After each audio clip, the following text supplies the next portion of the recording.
first started to decide what I wanted to do within my lifetime, my father said to me, well, first of all, I said to my father, I said, I wanted to be a rock mason. And how unusual was that? No daughter of mine was going to be a rock mason. I loved rocks. I loved the beauty that came from rocks and that you could develop from rocks. So he said, no, Dawn, you're going to become a pharmacist.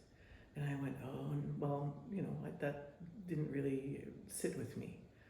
So I said, no, I'll be a nurse. I'm going to become a nurse. And my sister before me is a nurse as well. So it wasn't until years later that talking with an old school friend, elementary school friend, she said, no, Dawn, you talked about being a nurse since we were in grade 3. And I was like, oh, really? I wasn't aware of that. So I went into school to become a nurse. And through that process, I've always functioned in high functioning areas like ICU and coronary care and dialysis units and whatnot. So I learned, and this is a piece that I didn't mention, was that I met a priest who we would always call in the ICU coronary setting, that we would always call if we had someone who was dying or needed last rites or needed some spiritual support. And when he wasn't available, we were very disappointed that he wasn't available to come. Anyway, we had a very good working relationship with him. So for me, that getting to know him a little bit more on the spiritual side of things, and actually experiencing things within nursing that really weren't explainable to me at that time with people. So spiritually, knowing him and seeing people go through their journeys, and look at people and go, really, no, you shouldn't be here. You should be on the other side. You should be died from what you've suffered. And that attributed to, yes, the most excellent physician care and nursing care that was given to these people. And also, it just wasn't their time. And to understand that it's just not their time is important. And that was an important factor to understand. So what I decided to do was, okay, let's go further within nursing and become an acute care nurse practitioner back in Calgary. So I studied that.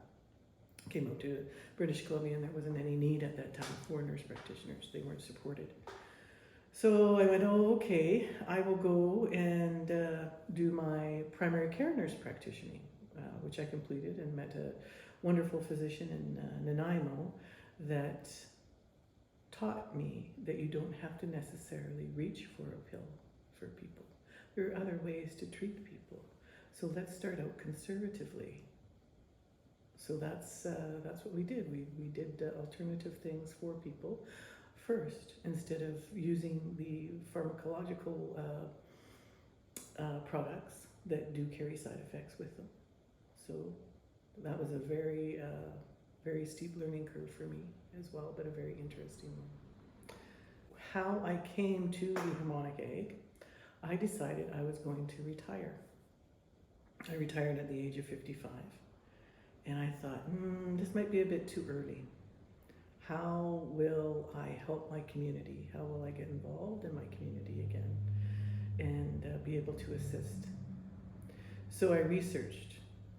I got on the internet and I researched all types of modalities. And one night, in my history, I listened to a program. It was the old Art Bell show. It's now the Coast to Coast radio show now. So I listened to that show, and like a lightning bolt, Gail Lynn, the inventor of the Harmonic Egg, was speaking. And I sat up and I said, this is it. This is the modality that I would like to present to the community and to use myself as well. So she spoke of an egg, an harmonic egg, and what that involves. And what that involves is light, sound, vibration, and frequency. in a resonant chamber. And this is a patented design. She got her patent within 1 year, which is unheard of. It's sometimes it takes a long time to get a patent, but she did it very well. I contacted them, and lo and behold, here we are in Qualicum Beach with the Harmonic Egg. The important thing for me is I wanted to see integration of alternative or complementary alternative medicine used with traditional Western medicine. I would like to see that join and be utilized together for people. So what I discovered and what has happened with the Harmonic Egg is that there's a neurology clinic down in California in the United States, and they have invested in a harmonic egg. They research throughout the world elite modalities in order to assist their people that they care for. So what they do is, because it was non-pharmacological, and the side effects that the medicines have for people can be quite dramatic, by placing their patients within the harmonic egg and doing symptom management for them.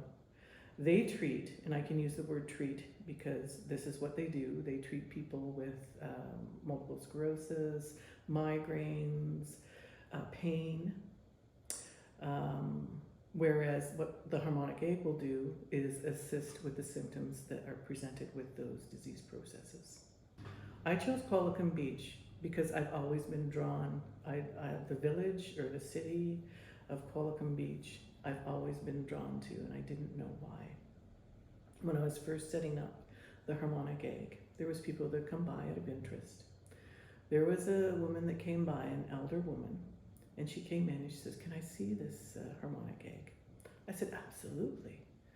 So we walked in the room, we stood outside the door, and she brought out a pendulum, her pendulum, and it started to swing.